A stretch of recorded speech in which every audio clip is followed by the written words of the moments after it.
What's up, everybody? My name's Lost Dog, and it has been quite some time since I've last posted. About almost a year now? Maybe. Don't worry though, because in that time, that entire year that I've been gone, I have been working on something. I have been learning to develop games. I know, it's not that big of a thing. There's so many people that learn how to develop games, but this is the video I'm bringing to you today, a devlog of the game that I am recently starting to make. And so for the past year, that's what I've been doing is Unity game development. So throughout that, I have tried to make a couple games, but they never were brought to completion. There was one about beetles, and then one about a little mushroom guy. So finally, I want to make a game that is small enough and doable enough for me to finish, because that mushroom game originally had a really ambitious idea of a very big open world game where you explore different worlds and have missions, and as a very beginner developer, that was not going to happen. And so, in this game, I want the game loop to be short and fun and actually have a loop. I also plan on forcing myself to finish the game whether or not I want to.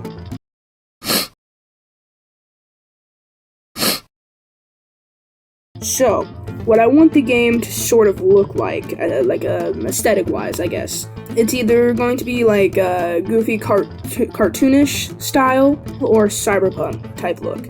So, my idea for this game. Been talking about it a lot, been talking about the build-up to it, but I haven't talked about the idea of the game.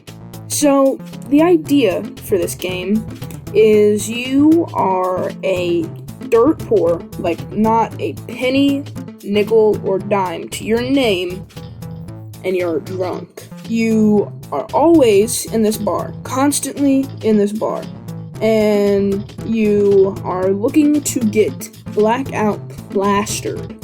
Your problem is, you don't got no money, so how are you gonna get drunk? Well, your fix here is that there's a bunch of people in this bar who are drinking and have money. So, your fix is to pickpocket people. You go around, sticking your hands, your grimy little hands in people's pockets, taking their money and using it to buy beer. Pretty simple, right? But you may ask yourself, what's the challenge in that? Well, I'll tell you. The challenge here is that every time you get enough money to buy a drink, you have to go buy a drink. Because, I mean, you got the money now, might as well celebrate.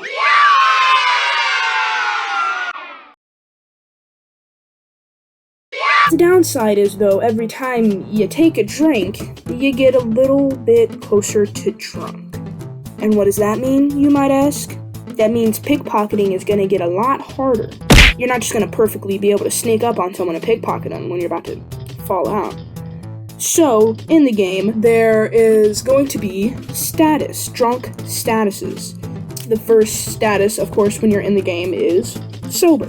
And it's going to be the easiest to pickpocket at that point. And then once you get money and you take a drink, you'll be a little bit tipsy. That's your next status. At this point, there will be a little bit harder to pickpocket. After that, you'll be drunk. And then you'll be plastered. And then after that, you will be blackout drunk. To get from each status to the next, it will be, I plan on having it to be at least about 2 drinks per status to get to the next one. And on each status, you will have some kind of effect that makes it harder to pickpocket. Alright, sorry, just a pause quick here. The next couple minutes of the video is going to require a bit of a longer attention span, and I know that's a lot to ask of you, so I'm going to give you a little something to help you, alright? So, alright, here you go, some Subway Surfers gameplay, and here we have some Minecraft parkour. I hope that helps you pay attention, alright? Back to the video. So when you get to tipsy, your time to pickpocket will be shorter. So the simple mechanic for pickpocketing at the beginning will just be a slider and a button to mash. So it's T currently. You have to mash T to fill a bar, and that will be how you pickpocket.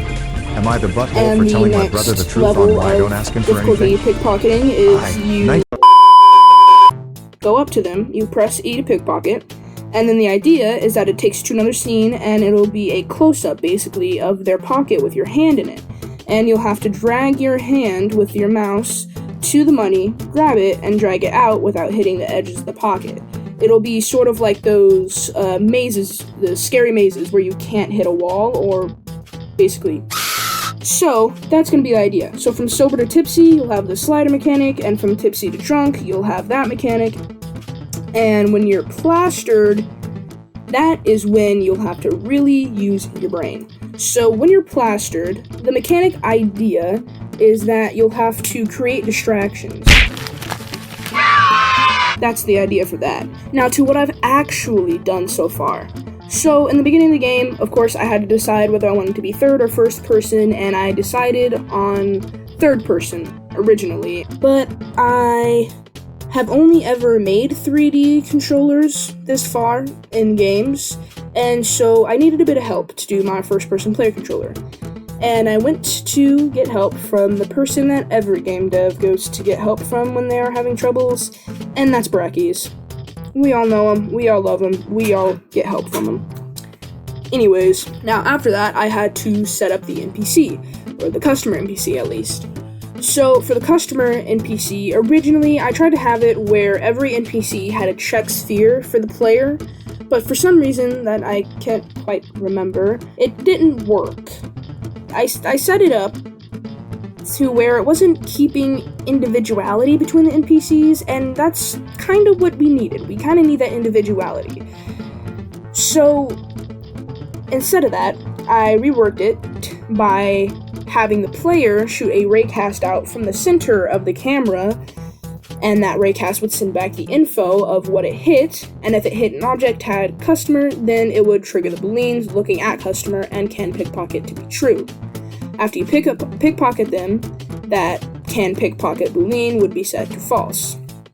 How those booleans work is that on the NPC, they have a script called NPC Manager, and on them there's a boolean called can be pickpocketed that is set to false whenever their money in pocket is set to 0, and is set to true when it's greater than 0, which is what sets the can pickpocket boolean to true, or, false.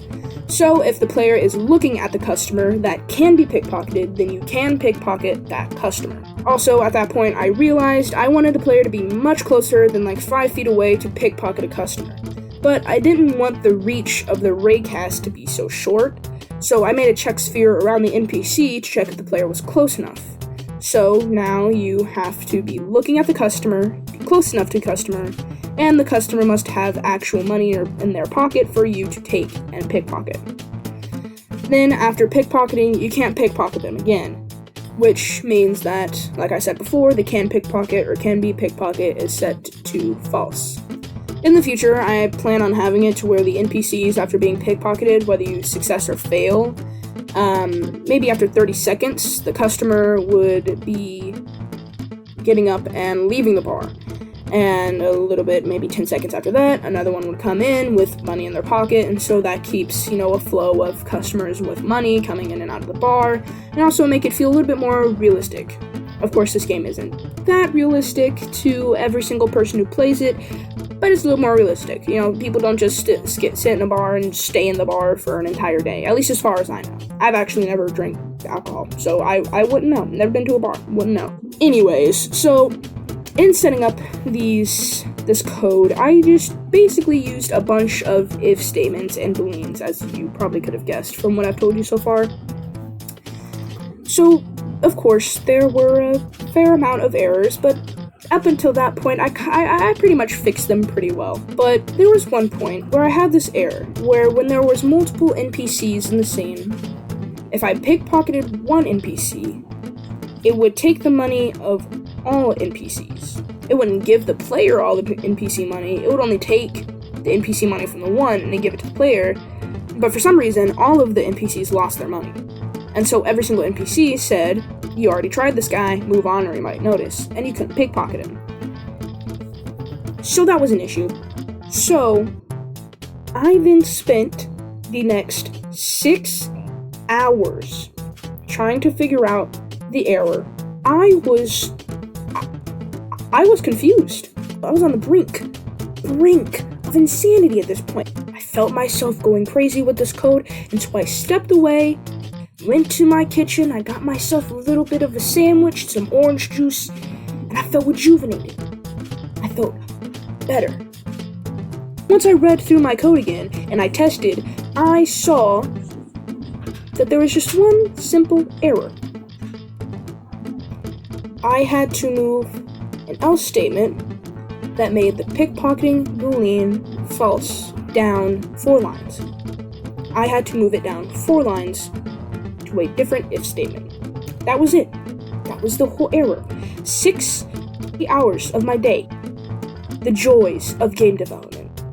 Anyways, so at this point, after fixing those errors, I had it set up to where I could pickpocket with the slider mechanic. I've only set that up so far.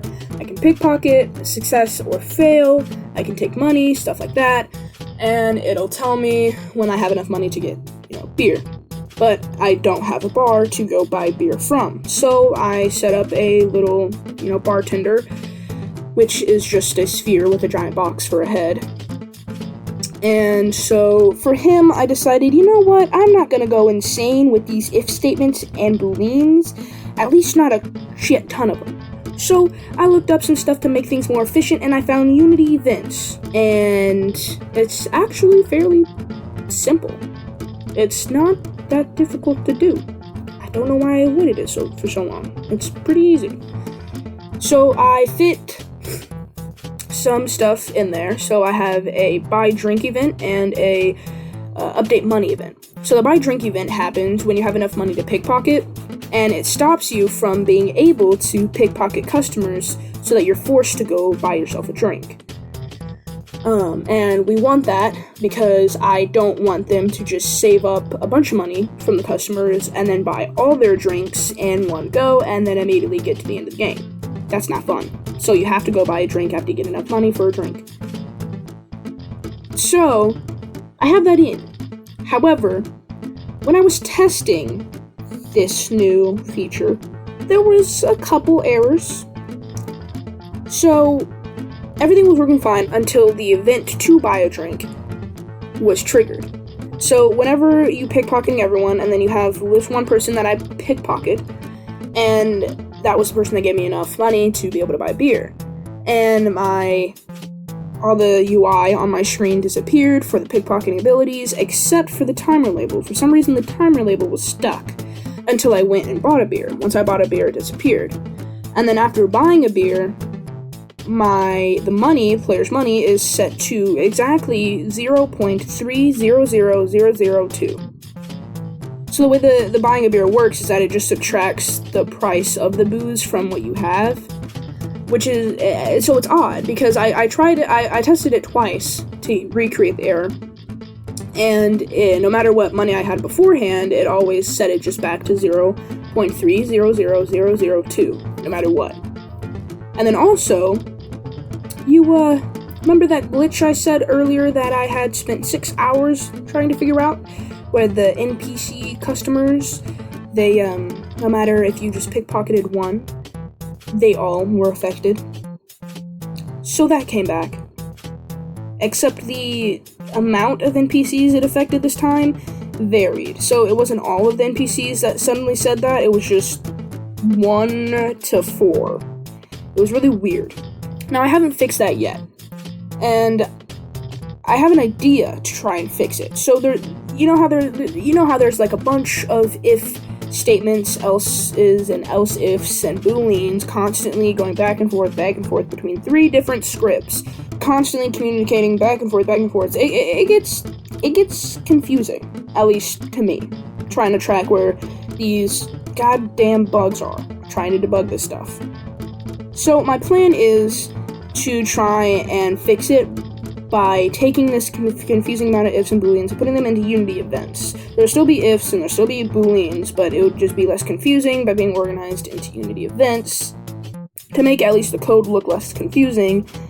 And then if the error is still there, then at least at this point it would be easier to try to decipher what the issue is and fix it.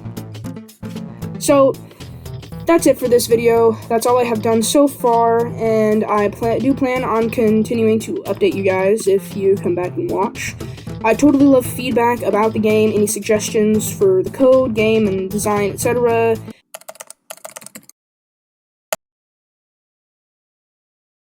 Whether it should be goofy cartoon style or cyberpunk, if there's any other ideas of how it should look like, all of the suggestions are welcome and wanted. Comment down below whatever you think. I'll see you guys next time. Have a wonderful day. Bye-bye.